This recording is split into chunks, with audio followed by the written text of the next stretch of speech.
The following story is based on the records of the United States Air Force, the files of the Hayden Planetarium, and the actual transcripts of the tapes made by Betty and Barney Hill under hypnosis by Dr. Benjamin Simon. The purpose?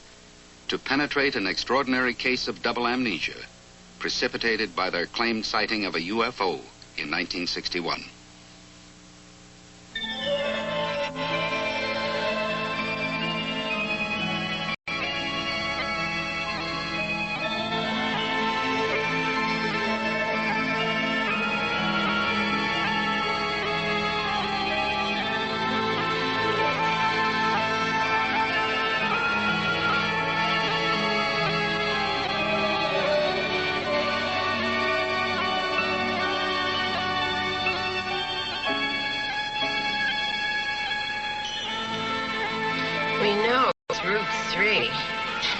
Off Route 3, and we've been on every single side road, dirt road, dead end, and there's no road, there's no clearing, nothing. Of course there is, we just haven't found it yet.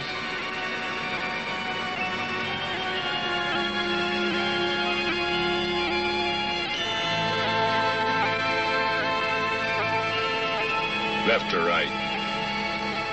I don't know, let's try right. I saw the thing. I knew I saw the thing. But if my best friend told me he'd seen it, I'd say he was crazy. Barney, there have been UFO sightings all over New Hampshire. Are you saying they're all nuts, all those people? Maybe, yeah, maybe. And it's crazy to keep coming back here. It's like a compulsion, like some of those people who deal with it at work. Compulsive gamblers, compulsive wife beaters. What does that make us, compulsive travelers? What's so bad about that? Because we only travel to Indian Head. We only travel Route 3, looking for a road that doesn't exist. How many times we've been back here, Betty? 7, 8 times, and always end up exhausted and fighting each other. I don't want to fight with you, Betty. Let's not come back. Let's just decide not to come back again. Ever. But we will, you know. Well, you know. Oh, it's funny how we do that. Say the same thing at the same time.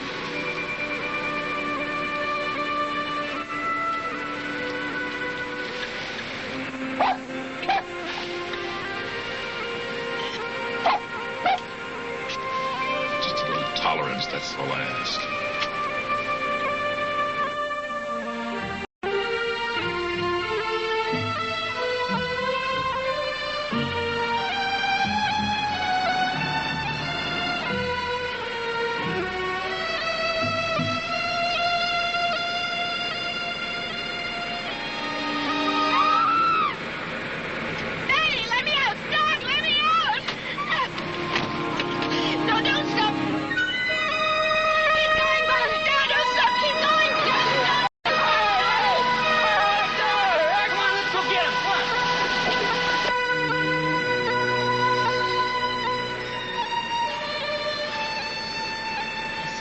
Sitting on the ground.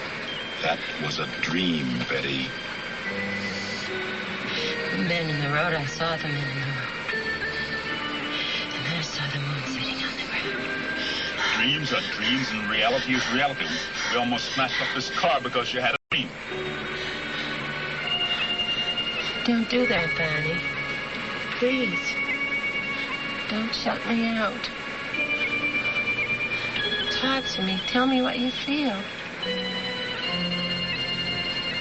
I feel that your dreams are dreams and that reality.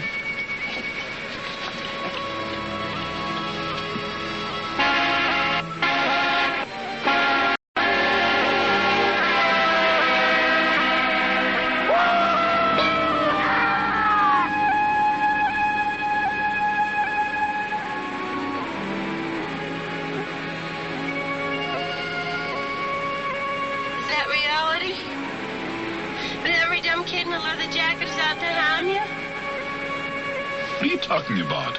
I wasn't scared, you were. Oh, don't do that, Barney. You were too. I saw your face before. And just now. I was brought up to be careful, remember? It's like an old, scratched, broken record playing inside of me. Be careful, kid, or they'll kill you. Marrying me wasn't being very careful, was it?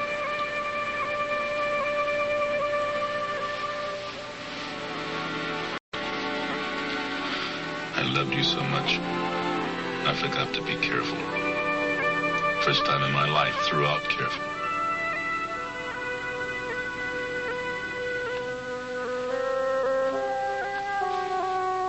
Barney, what are we gonna do?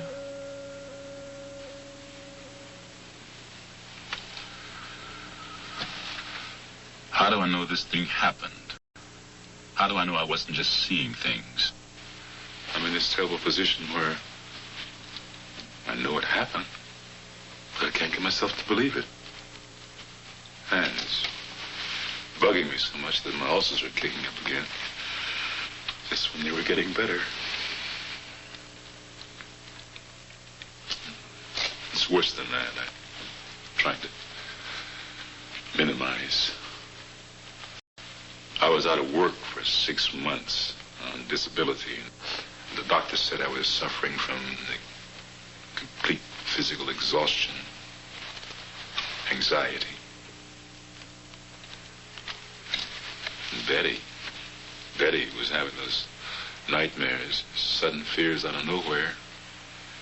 Things that are really not like Betty. She's so calm. And it's been almost 2 years since the experience? Yes. I keep trying to remember what happened, where we were. There's a whole area that's lost. 36 miles in there. Between the time we saw the UFO or whatever and when we heard the beeps. Now, Concord's about where you heard the beeps. Beeping sound. Is there something shifting in the car? I don't know. Oh, do you think that thing is back again? How strange. Wait a minute. I wonder if I can make the car do that myself. It was at this moment, beeping, when your memory returned. It's a time previous to this that you can't remember. Yes, Dr. Simon, that's right. I see. We go back there. Weekends, holidays, whenever we get a chance. We were just there a couple of days ago. The two Indian head, you mean? Yes, trying to find... I sort of woke up from a daze and saw the sign, Concord 17 miles. Suddenly Concord. It was so strange.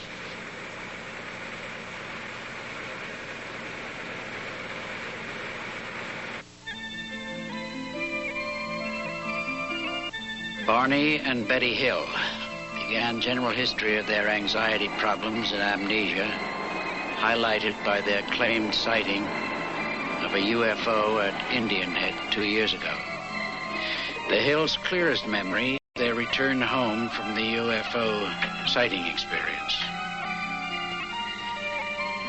Treatment is to be centered on their anxiety reaction with their apparent amnesia. Unidentified flying object, secondary matter. Major job is to determine treatment of patients in overcoming this unique case of double amnesia, most probably by means of hypnosis.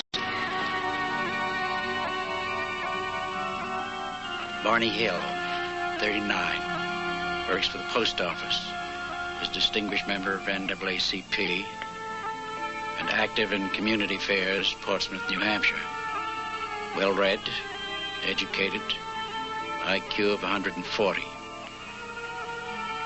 Previously married, 2 children.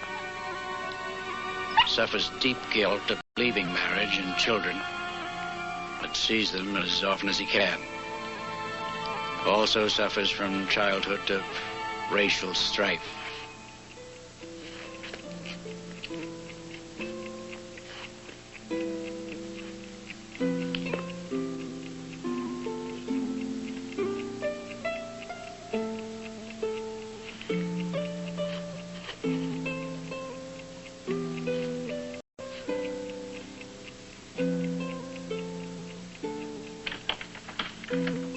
Betty Hill, 42.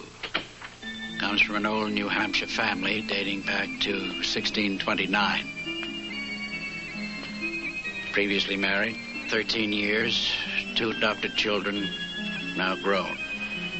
Returned to university after divorce, received degree, presently works as a worker for the state of New Hampshire. She has a background of security in both upbringing and heritage. Barney? Barney, did you take the clothes in the house? What? The clothes, did you bring them in? No, I was too tired. I'll bring all that stuff in tomorrow.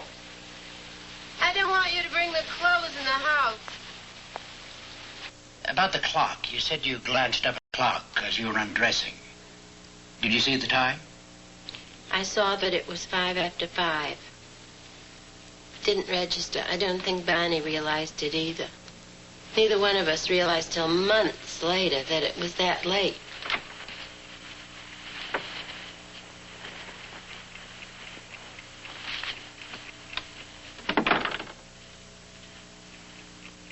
Wasn't that strange, Barney? Whatever it was.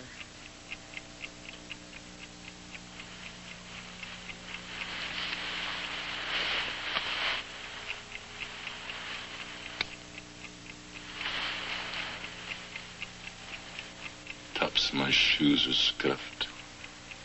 What?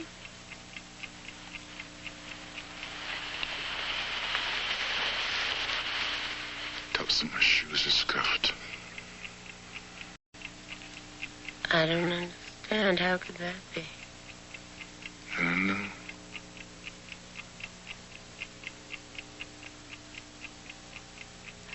Now, Mr. Hill, when you woke up the next morning, did you experience any particular discomfort on your groin? No. It was there. I could, just had a feeling.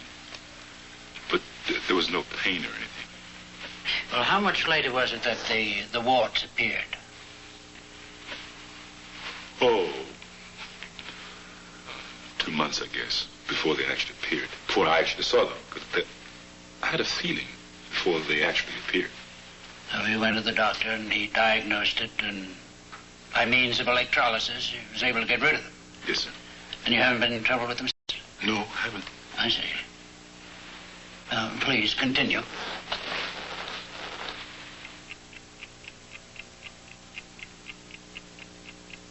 Betty,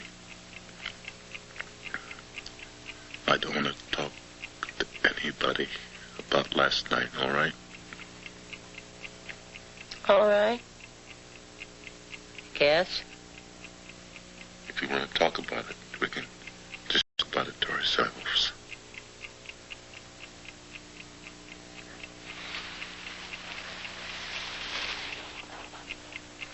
But we can't just not talk about it, you know.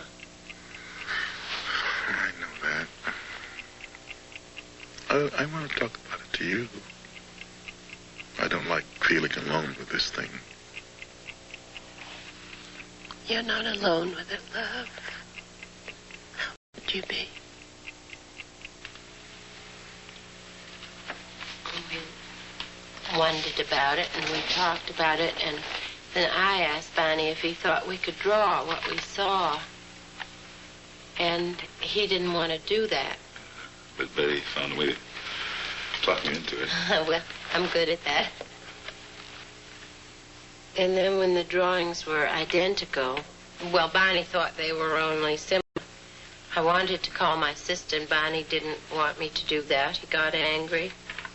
And then when she wanted me to check for radiation, Barney got really upset.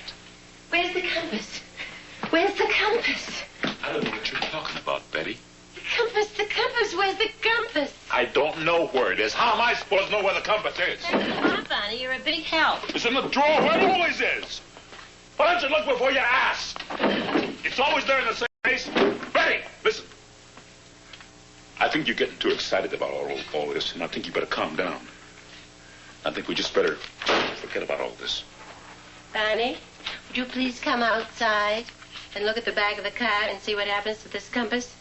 Janet says a compass works like a Geiger counter. And if the car has any radiation... Oh, Betty, it's all so ridiculous. A car is made out of metal, and any metal would attract a compass. The compass just went crazy. Near the trunk, the spare tire. Not near the battery, or where you'd expect it to. And there were these strange, shiny spots on the back of the car. I finally got Barney to come out and look at them. I figured if I humored her and looked, she'd calm down. Well, did the spots stay on the car? No, they disappeared. They didn't disappear. At least not right away. What happened is that when I had the car washed, they stayed. All right. Now, let's go on. Janet, it went crazy. Yes, the compass, and there were strange spots on the back of the car. I couldn't call anybody. They laugh at me.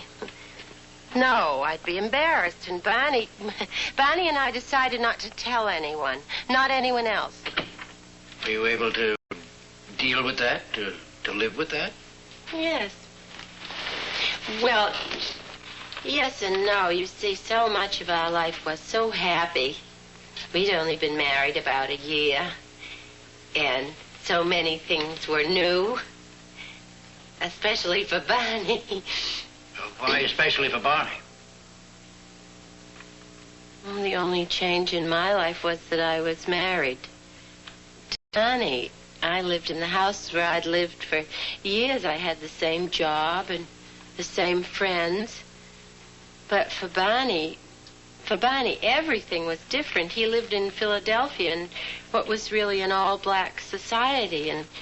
And here in Portsmouth, it's pretty much an all-white society. It wasn't just a new marriage for Barney. It was a whole new life and new friends. Barney makes friends so easily. Our best friends then were Jack and Lisa McCraney. Jack's a lieutenant colonel at the Pease Air Force Base, and he and Barney just hit it off. I knew Barney wanted to tell Jack about what we saw. And he kept putting it off. But I finally came out with it. The sighting, if it was a sighting, was still gnawing away at me. The sighting itself? No. Whether or not there was a sighting, and whether or not I was...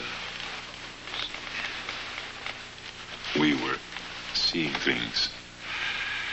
And Jack just confirmed my suspicion. He said in so many words that anyone that said they saw a UFO was nuts.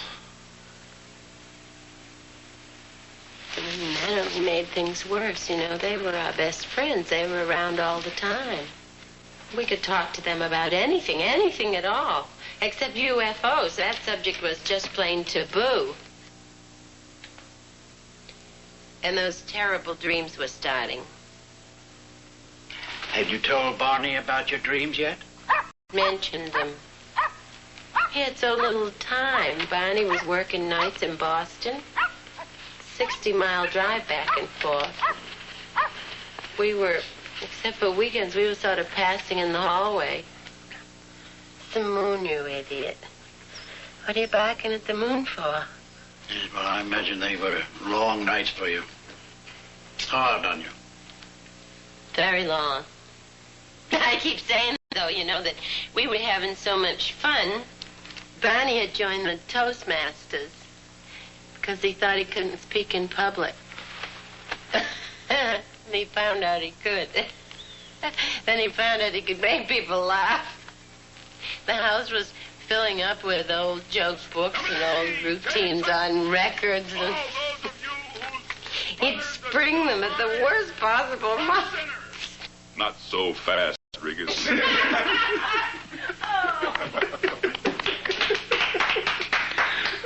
Barney, just sit down. You'll be late. Bossy little thing, isn't she? You never knew she was the oldest of 5 children. Just grew up bossing everybody. Do me a favor, Barney. Wouldn't you really like to sit down? Call out the dog, Bunny. Yeah, just like that, it would change. Everything would get terrible. Like that night, Jack and Lisa were having their problems. Lisa knew we thought we had seen something. Somehow we got onto buried Goldwater. Goodness only knows how we got onto buried Goldwater. I heard myself saying, You know, the trouble with you white people, Don't call me you white people. Don't ever call me you white people. You can say those white people, but don't include me, Barney Hill. I'm not white, I'm human. well, I didn't ever say that again. No, you didn't.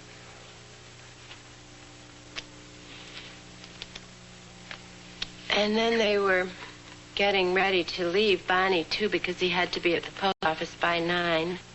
And when they all were saying goodnight, you could have cut the tension with a hatchet.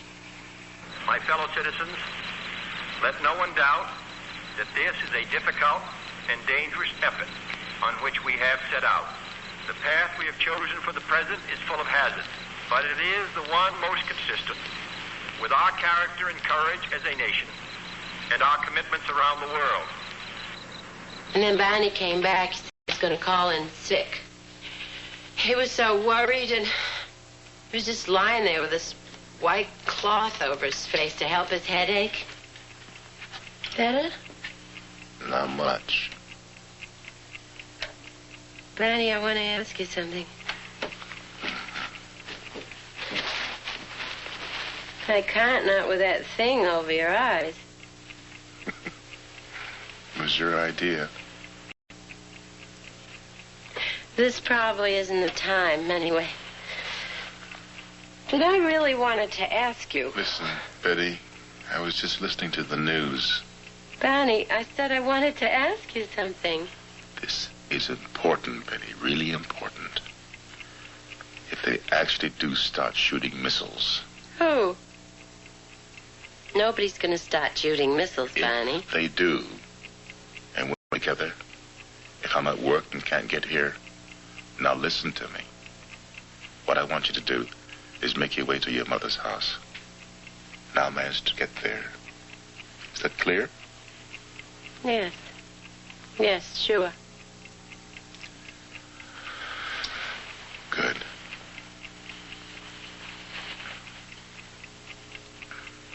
Barney, what I wanted to ask you before was how come we can talk about this UFO business together and wonder what it was together?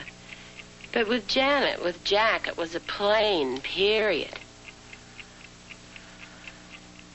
With you, I can look like a fool. But with my friends, I can't afford to look like a fool. I got to hate that washcloth. More and more, he'd just lie there with it over his face. Just kept calling in sick. Well, I was sick. The ulcers, the headaches, and I was worrying. I mean, I've always been a worrier, but this is really getting out of proportion. Worrying about things that I didn't have any control over. I really thought we were going to be attacked. By whom? I don't know. Well, I thought Russia. I don't know. And were the nightmares continuing, Betty? Yes, on and on. I started writing them down. I'd get up in the middle of the night and write till I was exhausted. I had done that before. When things upset me, I would write them down. It would help. You still have a copy of those dreams? Yes, I stuck them away somewhere. You know, that's funny. I'd forgotten I wrote them down. Of course, I'd like a copy of them, if you don't mind. Oh, sure. I'll look for them. And it was about this time, Barney, that you went to see the doctor, and he suggested that you take a rest, take a sick leave. Yes, it was about this time. So, I just started staying home, trying to relax, work in the garden. read, stuff like that. The kids came more often. I could see them more often. But he really liked Betty. I mean, they got along well with her. They really loved her. Because I used to tease her. I told her that it was her cooking they loved. Mainly I was just lying around and reading UFO books.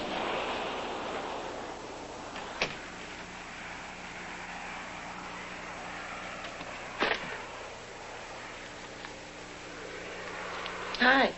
Hi.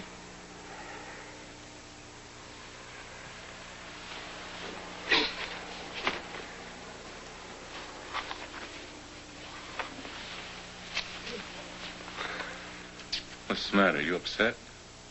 No, I'm not upset. Why? You weren't smiling. When you came in, you weren't smiling. I didn't notice. I did.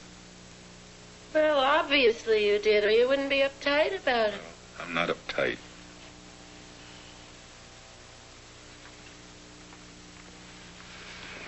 Sorry about that. I'm uptight. What about? Well, if I knew. I wouldn't be lying around this house all day, would I? Wouldn't be reading these stupid books. My eyes are folding until... What?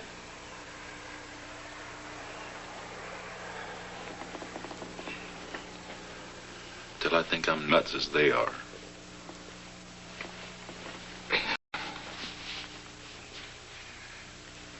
When I asked you to marry me, you said you wanted a psychiatric evaluation. But don't laugh. You may have been right.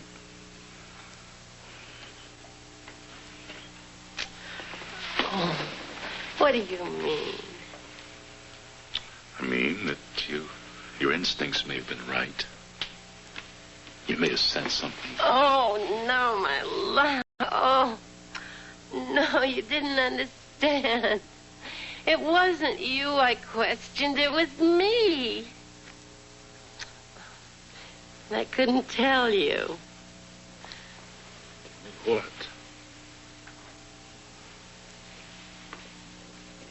I still can't. Listen, don't you know by now you can tell me anything?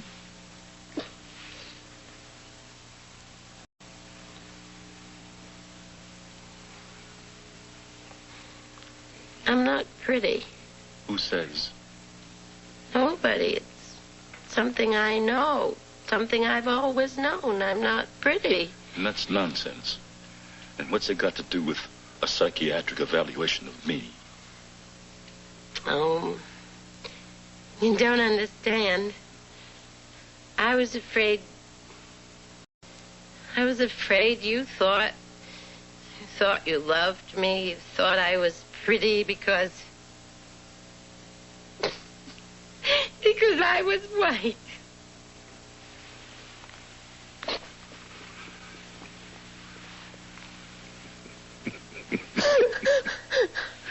Eddie, that's like me being afraid you love me. You only love my beautiful black body. All I do. Oh, well, there's that too. You're right. You're not pretty. You're beautiful. And I see the whole world, Betty. I see every bit of beauty in the whole world in your face. No. I see you, Betty. I see you.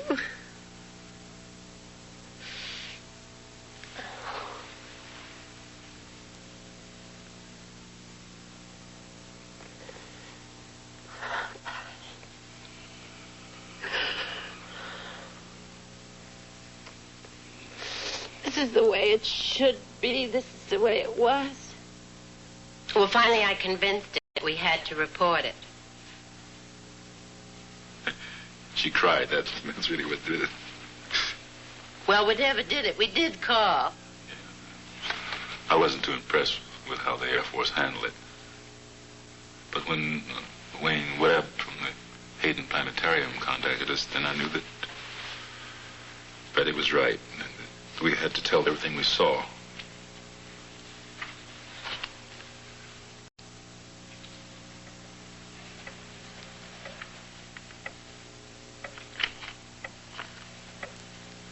No need for you to be concerned.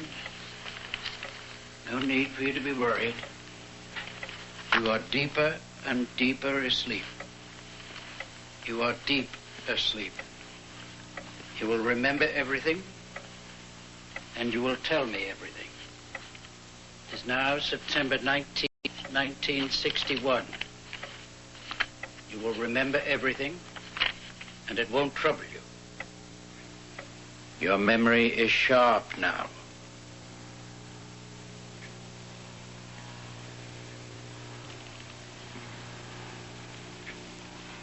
I want you to go back to the time of your vacation in Montreal, beginning with the time you left your hotel in Montreal. Yes.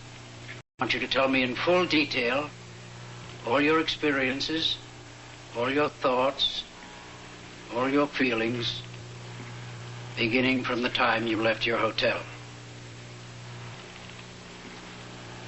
Now, were you in Montreal?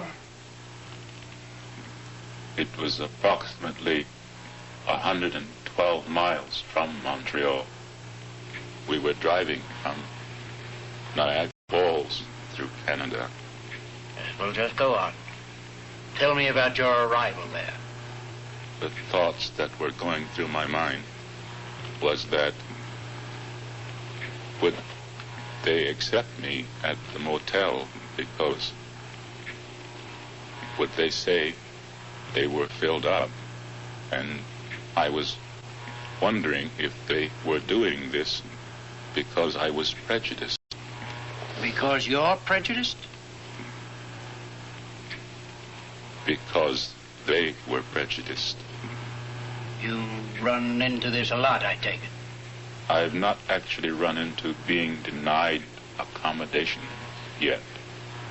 You mean you worry about it?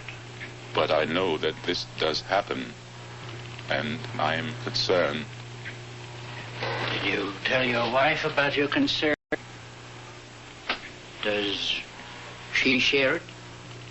I express it, but she does not share my concern in this matter. Very well. Go on. We are riding around, and I'm lost. And I'm concerned about the toll gate, customs. Why? I have a gun in the trunk of the car, a .32 pistol, and it is hidden in the well of the trunk of the car with the trunk mat over it. And I'm thinking, why did I do this? Why did I bring this gun along?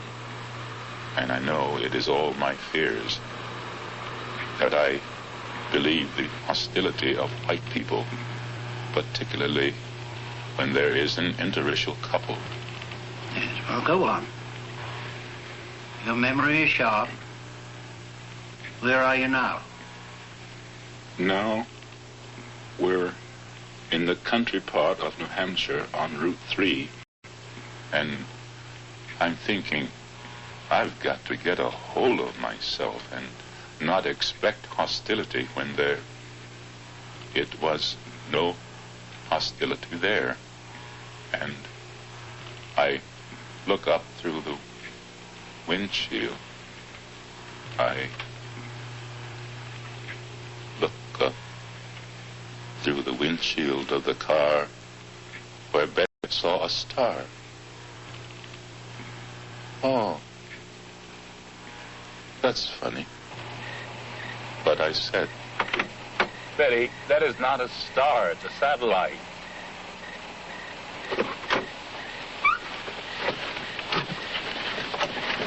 Come on, Dulcie, let's get out. Hurry up, Betty, so I can see. Not a satellite, it's a plane. Barney, what kind of a plane is that? What kind of plane was it? It is right over my right, and it does not go where I thought it would go. Barney, I'm asking you a question. What kind of a plane is that? Oh, that's funny. It was funny. They're coming around Toward us. They're changing course. Just a Piper Cub. Barney, it's not a Piper Cub. You saw a small plane. Barney, that's not a plane. It's still following us. Barney, where are you going? I just want to see it. Still there. It's coming closer. It is not. It is not coming closer. Just way up there. Betty, what are you trying to make me believe?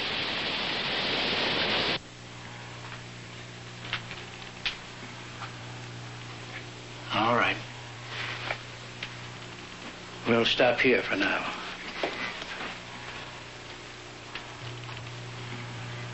Just relax. Be comfortable. Until you hear me speak again, you won't hear any sound here. Just rest and be comfortable.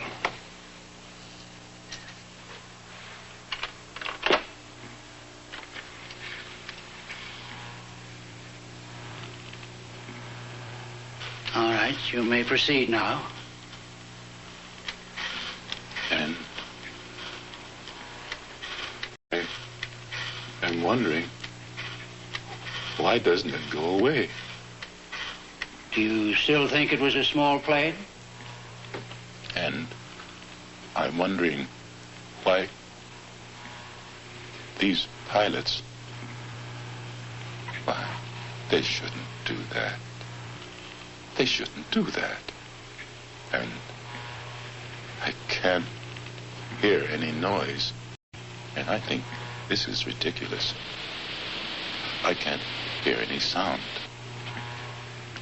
And I want to get back in the car and get out of there. I gotta get out of there. And it is still coming around towards us. And I look up and down the road, and I think how dark it is. And I think, what if a bear were to come out? And Betty is looking. I think she said, and I'm mad with her. I think Betty is trying to make me believe this is a flying saucer. And I am wondering, why doesn't it go away? I want to wake up. You won't wake up. You're in a deep sleep. You can go on.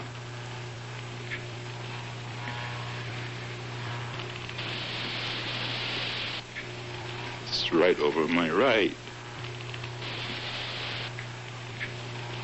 What is it? I gotta get out of here. This won't trouble you. Go on. Remembering everything now. And I try to maintain control so Betty cannot tell that I am scared. Oh, I'm so scared. Go on. This won't hurt you. Experience it. It won't harm you now. I gotta get my gun! I gotta get my gun! I gotta get out of here! I gotta get my gun! I gotta get my gun!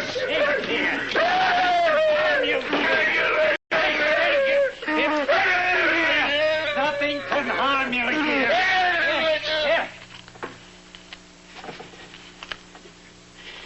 You're in a deep sleep.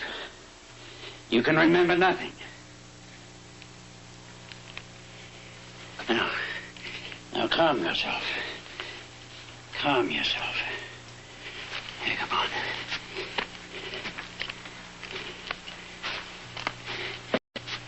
Come on back. And sit down.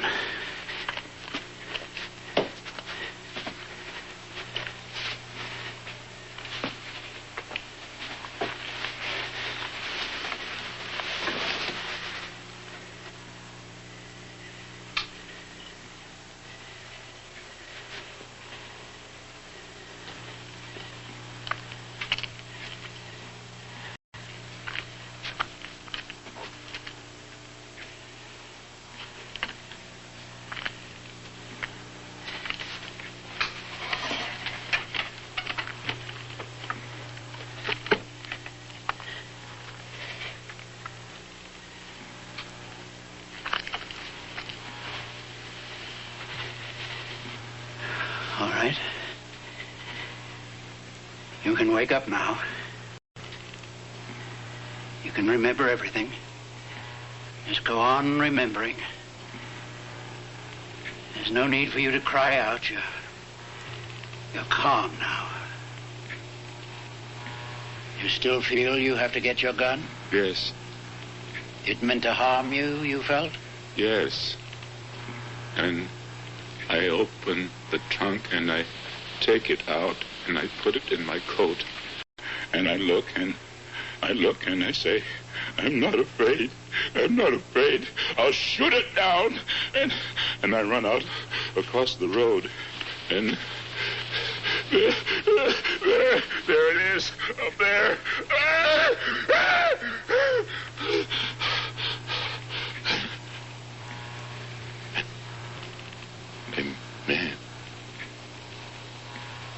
A man. Is he a captain? What is he? And he's looking at me, and I say, no, I have to shake my head. This isn't true. This can't be true. And still there. And I look up and down the road, and I think, can't somebody come along and see that this isn't there? It's there. Are you sure it's there? Yeah. You're not having a dream? And I touch my right arm. It's not my right, it's my left arm. And it's there. If I let my binoculars fall and dangle, maybe it won't be there.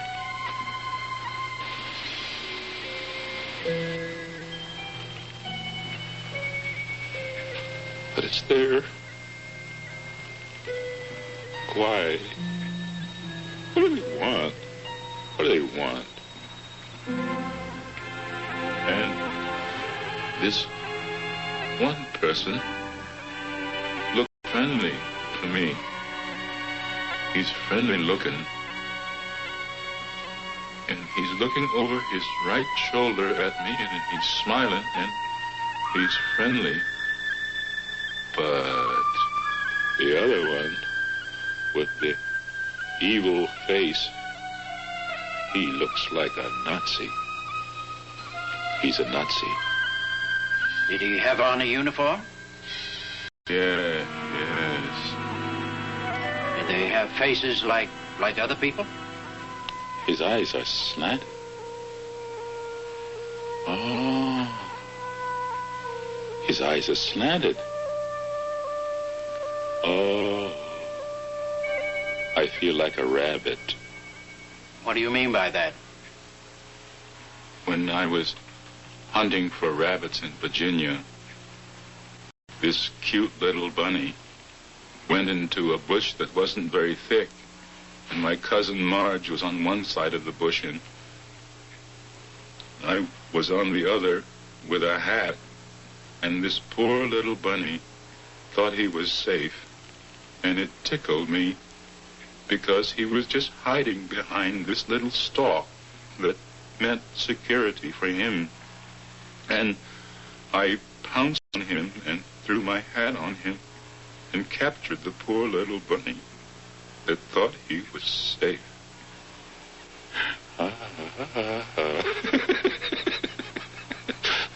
Isn't that funny? I thought of that, standing out there in the field. I'm that bunny. I'm gonna be pounced on. I'm that bunny. This creature is trying to tell me something. I can see it in his face. Are its lips moving? No. His lips aren't moving. But he's looking at me and he's saying to me, don't be afraid. Did you hear him tell you this? No. You felt he said it? I know. And he said, just stay there, he said. And he's telling me not to pull the binoculars away from my eyes. And oh, God, give me strength. I'll fight it off. I'm not afraid. And I run out across the road, and there it is, up there. Oh, those eyes. Oh, can I please wake up? Just a little longer. You'll get through this, all right. I don't understand. The eyes don't have no body. They're just eyes. Oh, that's what it's got to be. A wildcat up a tree. Oh, that's what it's got to be. Oh, I know. It's the Cheshire Cat in Alice in Wonderland. It disappeared too, and only the eyes remain. Oh. You don't seem to be frightened anymore. No, they're not gonna do anything bad. Just floating about. I'm that bunny. I've been captured. But just floating about. It's so ridiculous, isn't it? Oh, really funny. I wonder where they come from. They're not going to do me any harm. I wish I could go with them. Oh, what an experience to go to some distant planet. Maybe this will prove the existence of God. Isn't that funny? To look for the existence of God on some other planet.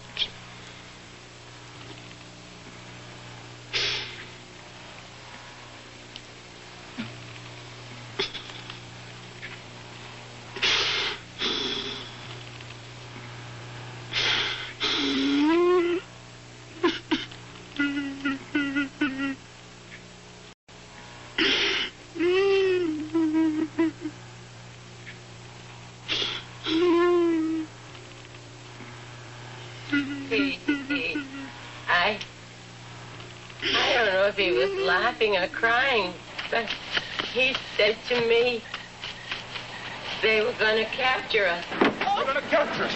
We gotta get out of here. Look out, you can see them. They're right overhead. They're right directly over our car.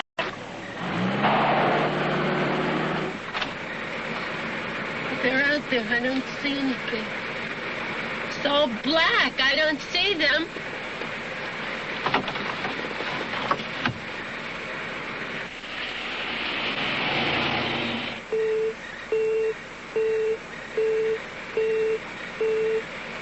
What's that?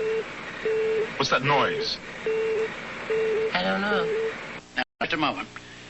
This was the first series of beeps. When your amnesia begins. I don't want to. There is the second series of beeps when your memory returned. I don't know. Well, you will remember clearly. But my mind's blank.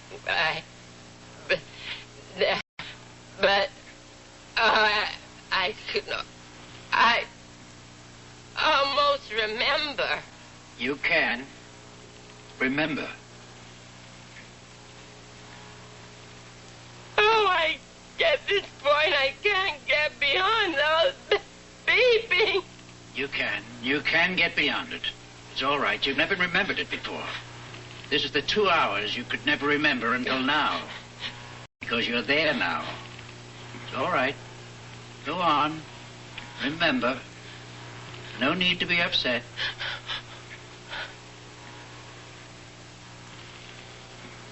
I'm not supposed to. Not supposed to? Who told you you're not supposed to?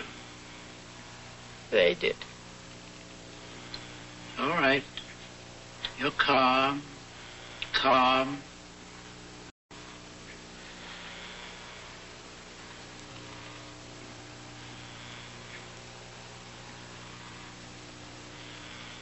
We're driving along.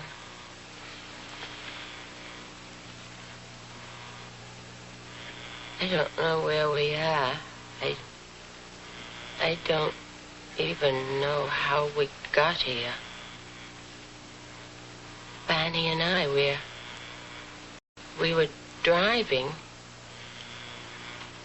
I don't know how long. I don't know how long. We haven't even been talking. I was just sitting there, feeling that something's going to happen. No, I'm not really too afraid. Except now I am. At that time I didn't feel afraid. Why are you crying if you're not afraid? I'm afraid now. But then I wasn't. I wasn't afraid. I was afraid. I was afraid when I saw the men in the road. The men in the road? I've never been so afraid in my life before. Tell me about the men in the road. It's all right. You're safe here. Tell me about the men in the road. Betty, don't fall asleep.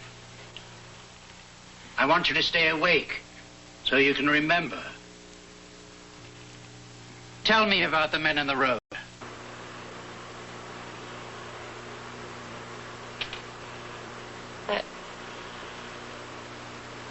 I wasn't too afraid of the men. When I saw them, they were standing there.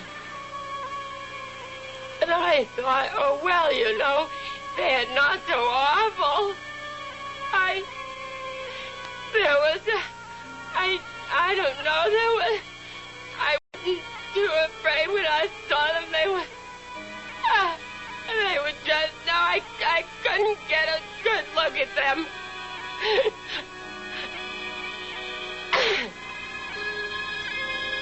Maybe their car's broken down. What are they doing here? And then they started coming towards us. And when they did that, I got really scared. And Barney tried to stop the car. And went into... What was that? I didn't hear that.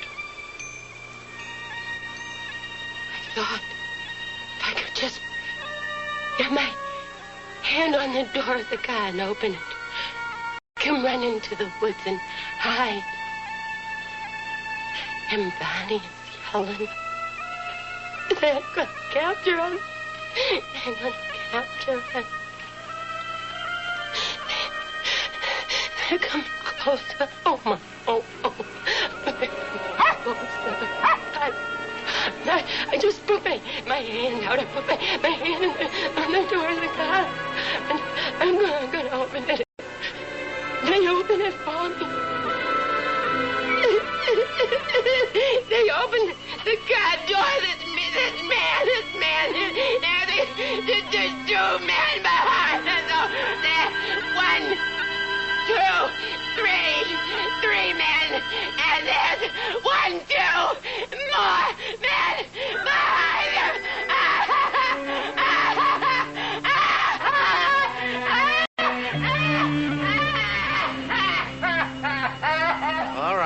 All right. You'll stop there now. You'll be relieved and relaxed.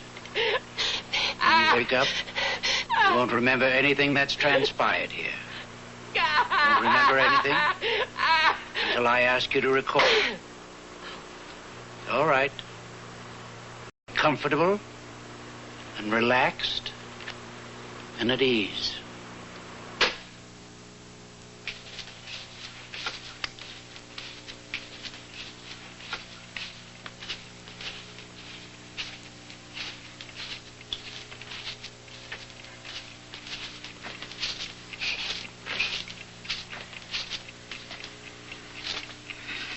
Oh, the beautiful people.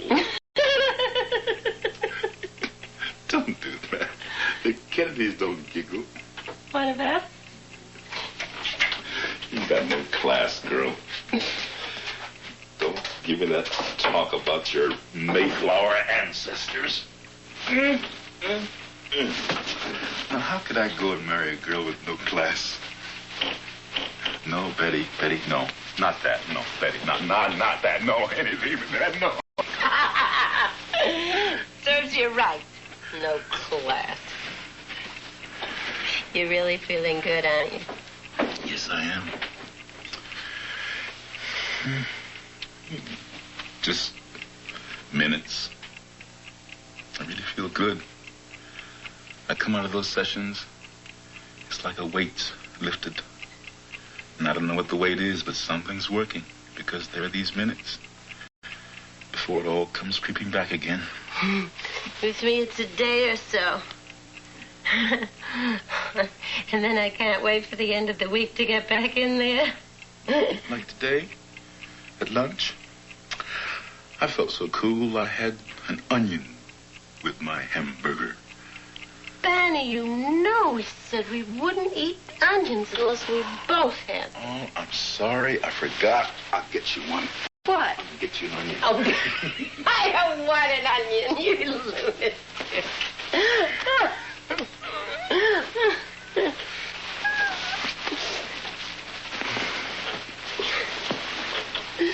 It's really strange, isn't it? It really is. So amazed, so curious, just dying to find out what's going on in there. So am I. It's amazing. I didn't think I could be hypnotized. It's so unlike me. Just have to be in control all the time. But I walk in there and bang. I guess I trust him. Me. Barney Hill trusting somebody. Except me? And him. Yeah, it's funny. I trusted him right away. Did I? Oh, yeah, but you're used to trusting people. You know me. I'm not paranoid. It's just the whole world is out to get me. Especially boys with ducktail haircuts and old ladies. Old ladies? What, are you kidding? Yeah, sort of. No, not really. My earliest memory, except that I don't think it was really a memory, just that my mother told the story so much that I feel I remembered it. I was just a baby, 6 months, 9 months, and we moved into an all-white neighborhood in Philadelphia. And my mother put me out on the porch in a carriage. She came out just in time to see an old lady sneaking across the porch with a pot of boiling water, and she was going to dump it on me. Oh. You're not crazy. Well, I don't know. Maybe it didn't really happen, but I grew up on stuff like that. All those summers in Virginia. I remember my uncle and all the men on the farm sitting up on the porch all night with loaded guns. All night because they were coming. They said they were coming, but they didn't come. I know. No. I don't know. Oh, there's no way I could ever know, is there? No, thank God. My fears? You know, it's odd. My fears aren't ever of the real. No, it's what I don't know. The unknown. Death. Lost time and... really, the unknown. It's not that frightens me. It's not being in control. The idea of not being in control.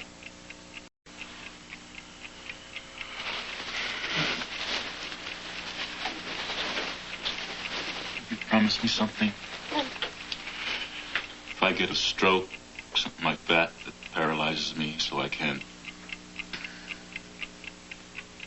Would you put a pillow over my face? That's not fair, Barney. Barney, that's not fair to ask me a thing like that now. Ask me to promise. All right, don't promise now, but if. Just decide then, knowing. Okay, I'll decide then, when you're 102. It runs in the family, you know, strokes. And I truly am scared. I would have told you about that and asked you about that before, but I didn't want to frighten you. Would you be all right? No. No, I wouldn't be all right. Oh, baby, don't cry. Didn't mean to make you cry. Yes, you did. You did. Everything was just fine. We were laughing. We were fine. You had to spoil it. You had to.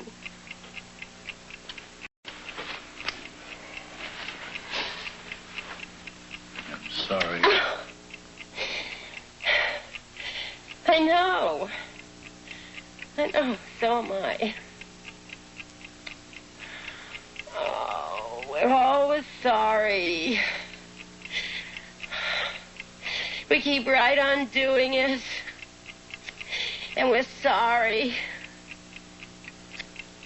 Why? Oh, will we ever know why? Go on, Betty. It's all right. You can go on now. I don't know what happened. You can remember everything now. What did these men look like? Did you see their faces? No. How were they dressed? Did they have on a uniform or ordinary clothes? I couldn't say. I don't know. I can't remember. I'm not supposed to remember. All right. Your memory is sharp now. You needn't worry. You can remember everything. Now tell me what happened. What are you thinking now? I'm thinking I'm asleep. Asleep in the car? I'm asleep and I've got to wake up. I don't want to be asleep. I keep trying to wake up. And then I open my eyes. I'm walking through the woods. I open my eyes quick and I shut them again. Barney is behind you? There's a couple of men behind me, and then there's Barney. There's a man on each side of him. And my eyes are open, but Barney's still asleep. He's walking and he's asleep. And then I begin to get mad. And I said to myself, who the heck are these characters and what do they think they're doing? And I turn around and I say, Barney, wake up. Barney, why don't you wake up? And I'm getting really annoyed at Barney. And I say, Barney, wake up. Is Barney his name? And I didn't answer. And then the leader, there's no reason to be afraid. We just want to do some tests. And then when the tests are over, we'll take you and Barney back to your car. You'll be on your way back home in no time. And then come to a clearing. And there was, I wish it were light so I could get a better picture of it. There's a ramp to the door. The object was on the ground. The moon sitting on the ground. The object was on the ground? I think that's the same one I saw in the sky. And I thought it was the moon. Go inside, and there's a corridor to the left. In the corridor, there's a room. People spoke English in the room. And then another man comes in. I haven't seen him before. I think he's the doctor. And they both look through this machine here and here. What do you think they were doing? I have an idea. They're taking a picture of my skin. They're doing all kinds of things. And then they took something like a letter opener, only it wasn't, and they scraped my arm here. And then they put the little skin scraping in a piece of cellophane or plastic, something like that. And then they feel my hair, the back of my neck, and take a couple of strands and pull it out. The examiner tells me to take my dress off before I even have a chance to stand up to do it. Your dress has a zipper down the back? Yes, it zips down the back. The examiner unzips it and flips my dress off. And they're talking. I don't know what they're saying. I couldn't understand that part.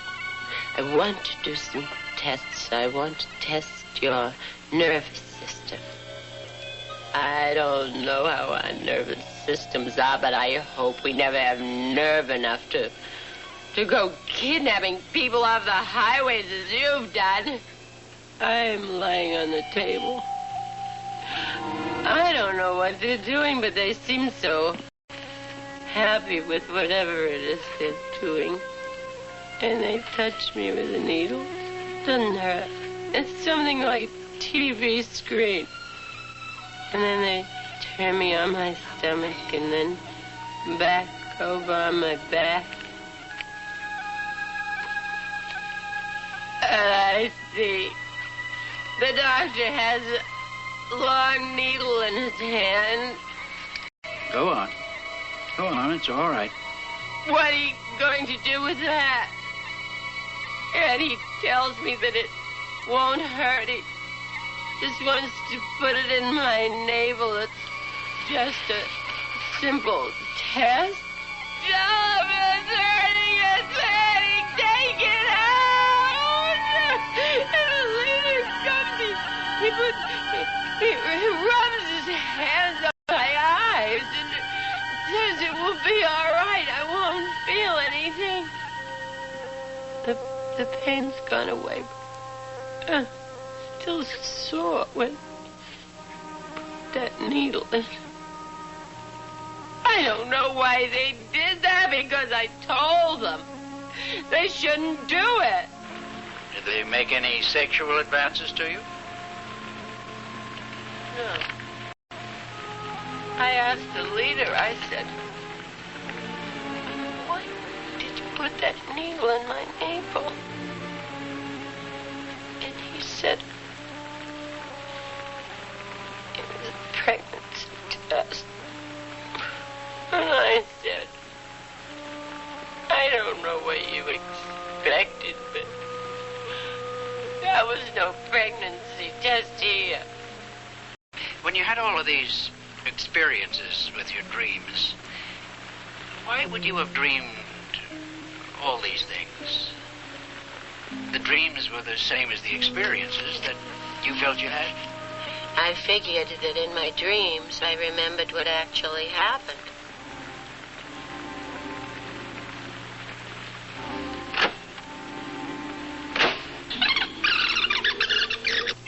Did these men speak to you? Only the one I thought was the leader. What kind of language did he use? He did not speak a word. I was told what to do by his thought, his thoughts. And I was always aware that somehow there was something peculiar, which is the absence of a mouth. There seem to be indications that a great deal of the experience was absorbed by Barney Hill from Betty, in spite of his insistence that this was his own. And there are definite indications that her dreams had been suggested as a reality. The implications are self-evident. Go on, it's all right. And so then I asked him where he was from. And he asked me if I knew anything about the universe. And I told him, no, I knew almost nothing. But don't judge this country by me. There are people who do know all about the stars. And there was this one big circle, and it had a lot of lines coming out from it. And then to another circle, quite close, but not as big. You think you could draw the map? Yes, I think so. He said these were places they went to occasionally, and the broken lines were expeditions. And I asked him again where his home port was, and he said, where are you on the map? And I looked, I laughed, and I said, I don't know. And he said, if you don't know where you are, there isn't any point of my telling where I am from. Or did they actually speak English? I've been telling myself I heard them in English with an accent, but I don't know. Could it have been thought transference? No. I knew what they were saying, and they knew what I was saying, but if it... I knew what they were thinking. I knew what they were thinking.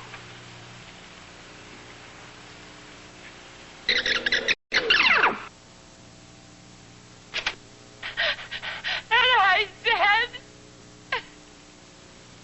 you promised I could have the book. And he said, I know it, but the others object.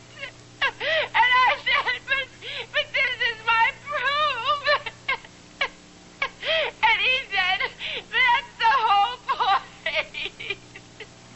They don't want you to know what happened. They want you to forget all about it. I won't forget about it. You can take the book, but you can never, never, never make me forget.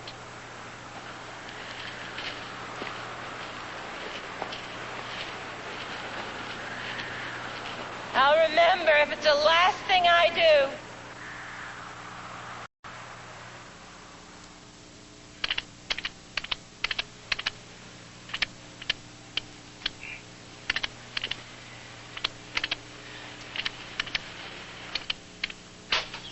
you think they were examining your skin? You suppose it was because your skin and Barney's skin were of a different color? I don't know. I think it's because their skin and mine were different. And I started to get out of my car, and I felt myself supported by two men, and my eyes were closed. Now, just a minute. Didn't Betty tell you this? No, Betty never told me this. But didn't she have dreams of this and talk to you about them? Betty said that we were inside a UFO in her dreams, not how we got there. Yes, but didn't she tell you that you were taken inside? Yes, she did. Well, then she told you everything that was seen inside and about being stopped by these men. No, she did not tell me about being stopped by the men. She did not have this in her dreams. I saw this.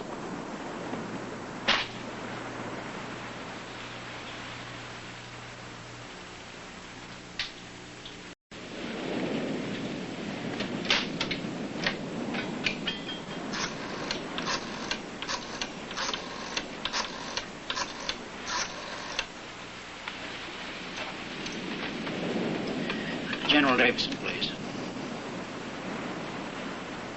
Jim. Ben. Look, I've got a problem. As I see it, there are four possibilities. One, they're lying. Now, I can discount that because they're honest people, high integrity. Two, it was a case of dual hallucination. Now, it's improbable for reasons I won't go into. And three, the incident was a dream or an illusion. Now, this I intend to explore further. What makes you think it was a dream? Well, I didn't say I thought it was a dream. I said I'd explore it further. You know, I remember you saying exactly the same thing about a young lady in freshman biology, that you thought you were, but that you wanted to explore that. All right. Now, the reason I'm going to explore it further is because a background existed. A sensitized background existed on which a fantasy could be imprinted to be experienced later as a dream. Now, hold it, Ben. You lost me. Yeah, well, forget about that. I can't discuss the personal aspects of this. But what I really want to know is the sighting of a UFO probable? More important than that, has there ever been an actual case of an abduction aboard a UFO? Is that possible? Do you want the official Air Force position, or... Well, I want whatever you can tell me. All right. The official position is, we don't know. Now, you think you could take that a step further? Yeah, but not too much. Because each year, after investigating about 1,500 reports of UFO sightings, we've come up with a 95% explained natural phenomenon. I mean, balloons and things.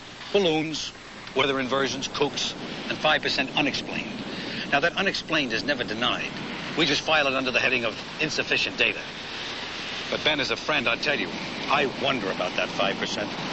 There are just too many reports, good people, sound people, and we can't seem to find any answers that make any sense. So as for the sightings, yeah, I really wonder about them. But for an actual abduction, now that I never heard of. And offhand, I'd say that it's extremely unlikely. No, I'm not saying that. What I'm saying is, I think a sighting is possible. But an abduction, Ben, I'd have to have an awful lot of proof, an awful lot of facts. So you're saying that without the facts, you'd consider it highly improbable, even impossible? Yeah, Ben, that's what I'm saying.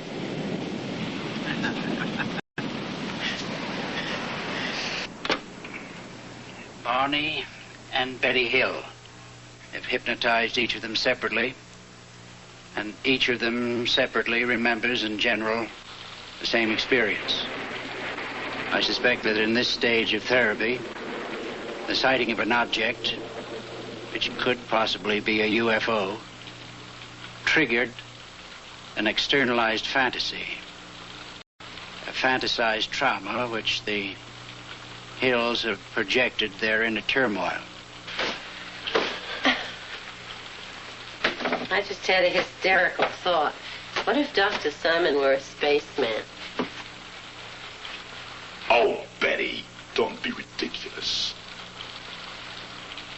Neither Barney Hill Now, Betty Hill realized that their experience, as described, almost identical to the long report that she wrote about her dreams.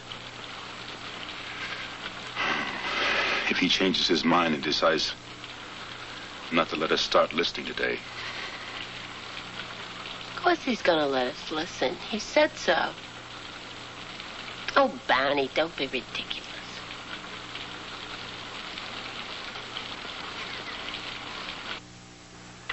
So he asked me, what are vegetables? I just couldn't explain what vegetables are. And he said, was there one kind I liked? And I said my favorite was squash. And he said, tell me about squash. So I said it was yellow usually. And he said, what's yellow? And I started looking around the room. And I couldn't find anything yellow at all. Now, I want to read something to you. He asked questions. What did vegetables look like? My favorite one, squash. What did it look like? I tried to explain the color of it and looked for some yellow coloring in the room, but could not find any. It's from my dream. But I wrote down. Yeah, well, now, I want to explain something to you that you probably know already. The rules operate for the conscious mind, don't operate for the unconscious mind. Things are and are not all at the same time. Now, under hypnosis, what a subject believes determines what is truth to him. Wait a minute. Would you say that again? Well, in other words, what comes out under hypnosis, you believe to be true. It is true for you. But a fantasy or a dream can be as true for you as reality.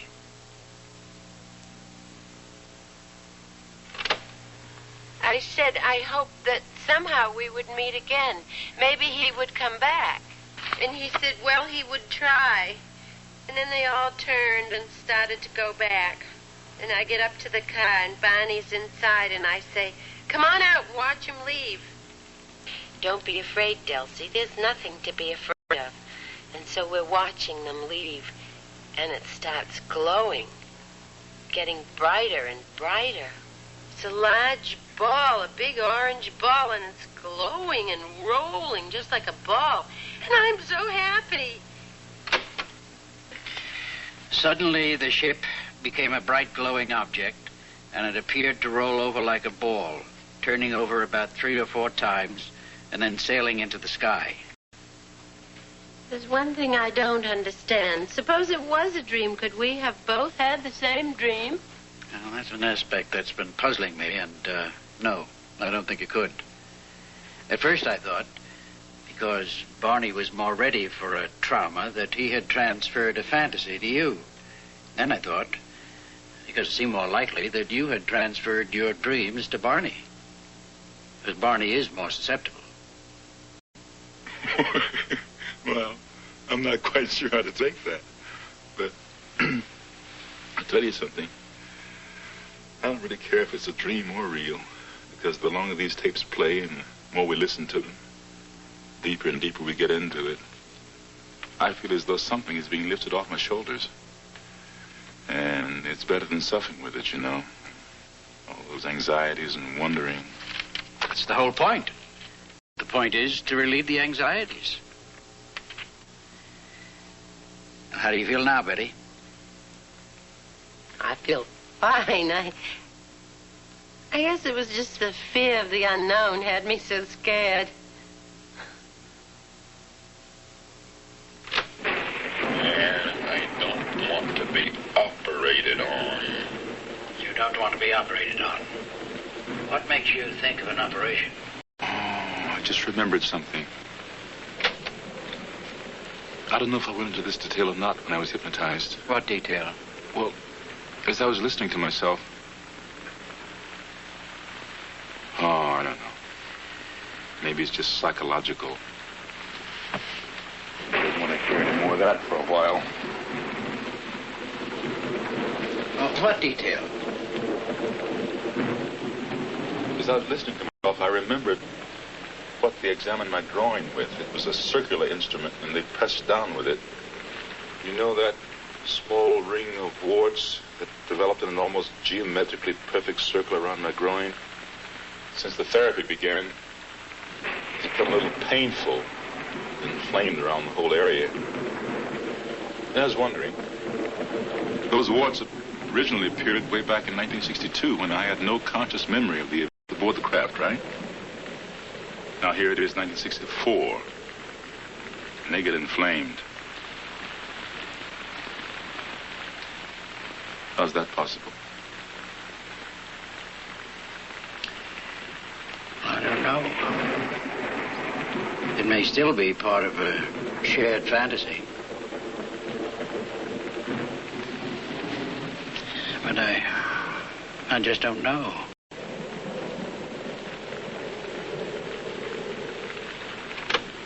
I want to wake up. You won't wake up. You're in a deep sleep. You can go on. And I look and I say, I'm not afraid. I'm not afraid. I'll shoot it down. And I run out across the road. And there it is.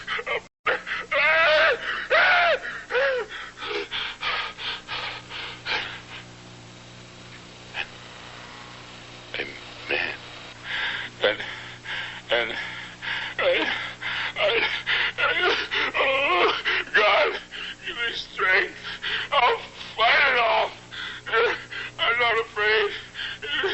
And I run out across the road, and there it is up there. Oh, the eyes. Oh, can I please wake up? Go on. This won't hurt you. Experience it. It won't harm you now. I gotta get my gun.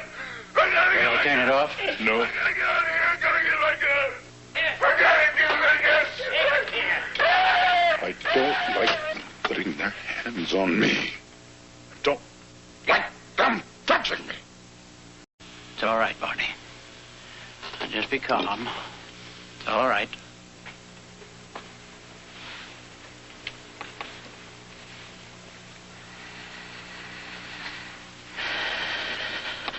Dr. Simon, I don't want to offend you in any way, you understand?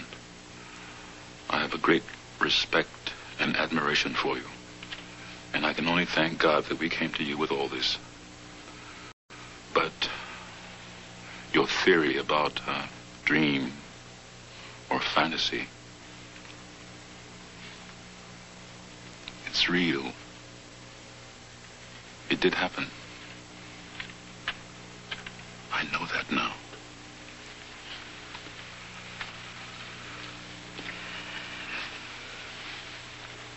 I know it.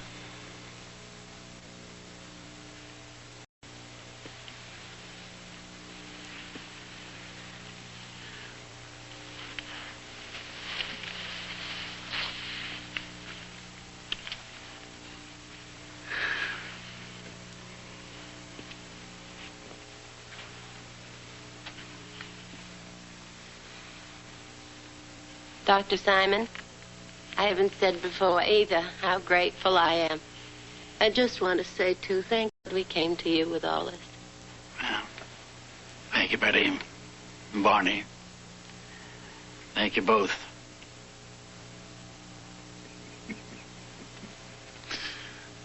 I had the feeling, listening, that I gave you a few bad moments there. Oh, I tell you. His little old heart went pit-a-pat a couple of times. You're a big man, Barney, and going for your weapon. I had that gun in my coat the whole time. Can you believe that? Walking along, my eyes shut. Scared little bunny rabbit.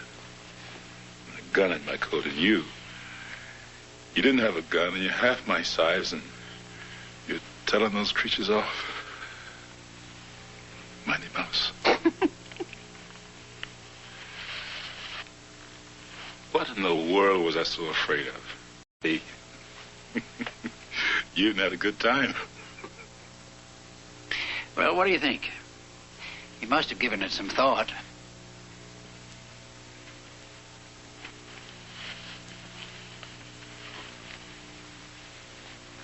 The bunny. Capture. Bondage. Of any kind. Yeah. Of any kind. The dark.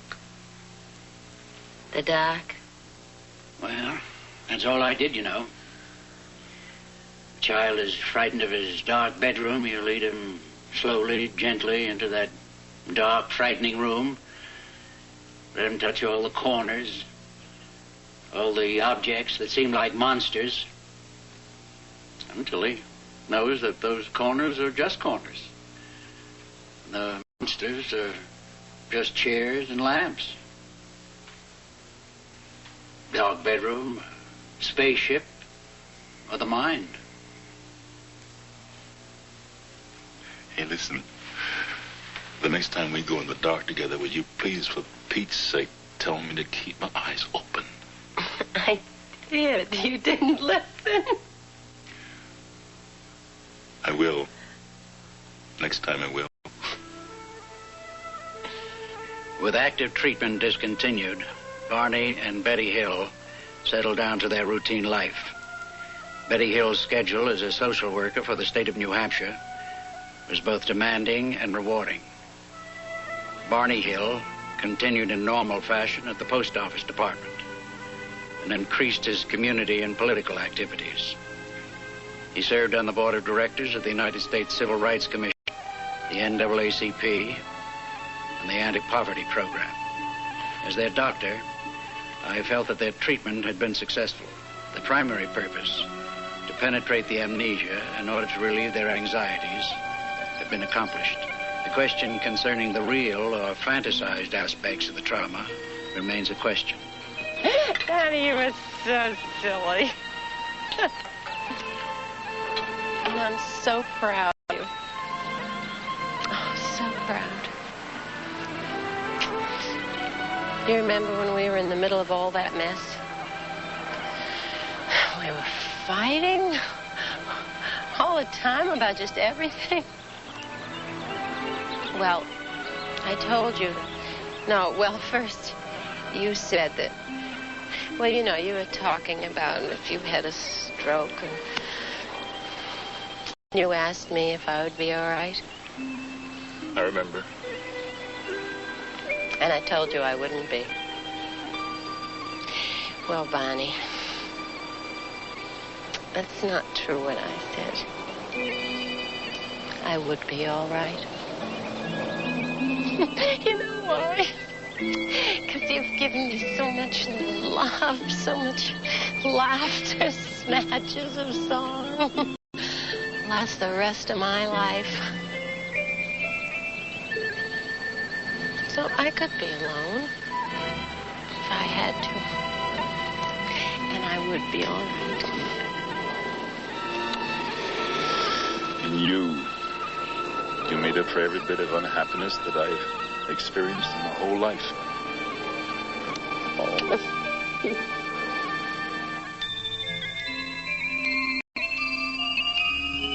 In 1963, under hypnotic suggestion, Betty Hill drew from memory the map shown to her aboard the spacecraft. Astronomers became fascinated, for what if the map corresponded to a pattern of real stars from an alien viewpoint? Astronomers reasoned that the majority of star systems likely to have life-supporting planets were located in the obscure southern constellation of Reticulum. Yet 3 stars in the cluster were unknown until 1969. No astronomer on Earth knew their position in 1963. But that same year, Betty Hill drew a map which contained these undiscovered stars. Astronomers at Ohio State University requested a computer to put them in their correct position out beyond the incredible double star system of Zeta Reticuli 1 and Zeta Reticuli 2, 220 trillion miles, 37 light years away from Earth, looking toward our sun. And the computer duplicated with virtually no variation the now famous map of